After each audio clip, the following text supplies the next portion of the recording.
Good afternoon, everyone.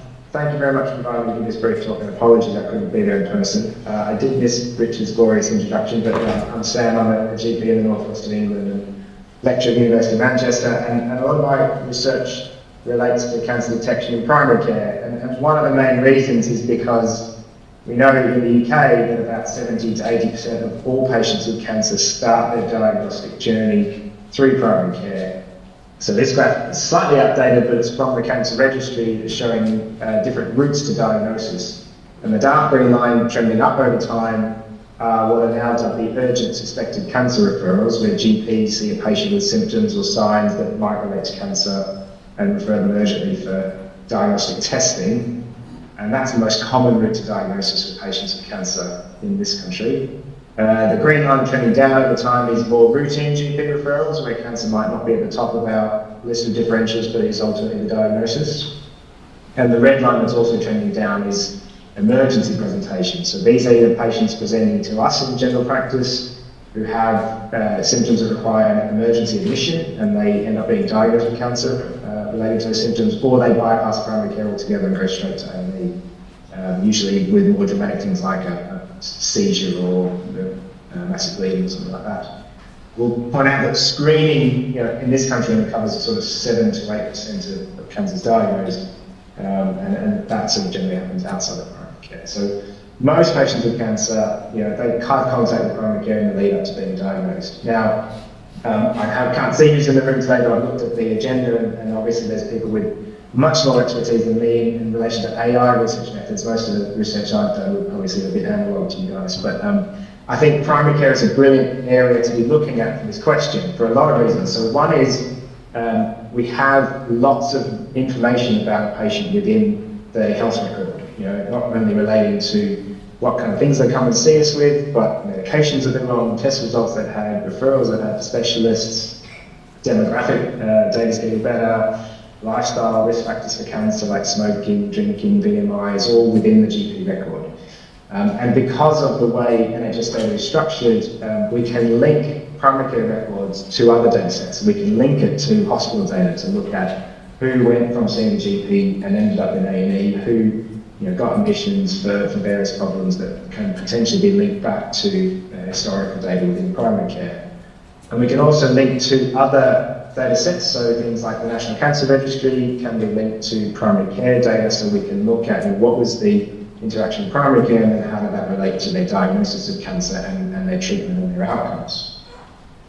And it can be linked to other routine administrative data sets, so you can link to Office for National Statistics data, you can link to local authority data, some parts of the UK can even link to educational data. So I think obviously knowing that AI and machine learning methods are data hungry, I think looking at primary care data as an option to try and develop better methods for cancer detection, you have a lot of opportunities here.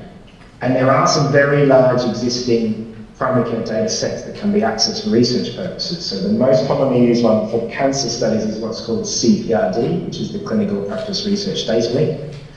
They have anonymised primary care records for 20 million people in the UK, with a further, I think it's another 20 million historical records for patients that are no longer actively registered with a GP practice in the UK, but have been in the past and can be used for research purposes.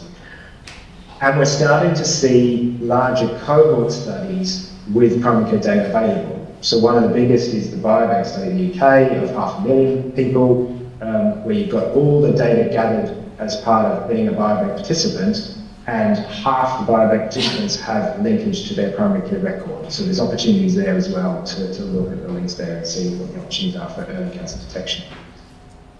I really should mention a colleague of mine, Owain Jones, who's a GP who's just finished his PhD in Cambridge, and Owain has published in this area in recent times. His PhD was focused on AI and machine learning as applied to diagnosis of melanoma in primary care, because that's one of the cancer types where there's been a lot of interest in image analysis to help identify specific changes in moles or skin lesions, which is what we see a lot in primary care, but there's been some interest from Owain and others in AI methods to try and support that, and he published this in the Journal for Medical Internet Research a few years ago about the state of the evidence at the time that said there's a lot of opportunities here, but it's still at an early stage of maturity in terms of applying AI for cancer diagnosis in primary care.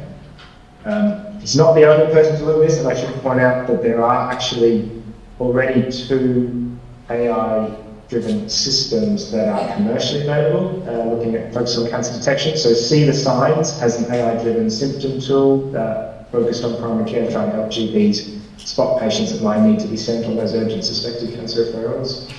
And that is in use in some parts of the NHS, but not widespread use as yet.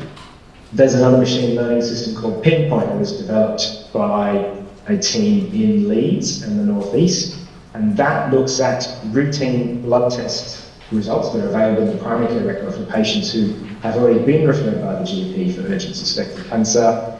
And with reasonable accuracy, the Pinpoint system can identify patients at very low risk of cancer whose referral may be downgraded to more routine referral or focused on other potential diagnoses. So there are some solutions out there. There are some groups already looking at this kind of area, but I think there's a lot of opportunity with the right expertise and people involved to look at this data much more closely. And the other advantage of primary care is that we have electronic health record systems. We have only a few providers of those systems in the UK, so actually applying these methods in clinical practice in the primary care setting is certainly possible relative to other parts of the NHS where electronic medical record systems are not as advanced as they are. Decades. Thank you very much for listening. I hope today's chat's go well, and I'm very happy to follow up with anyone outside this meeting if they want to talk.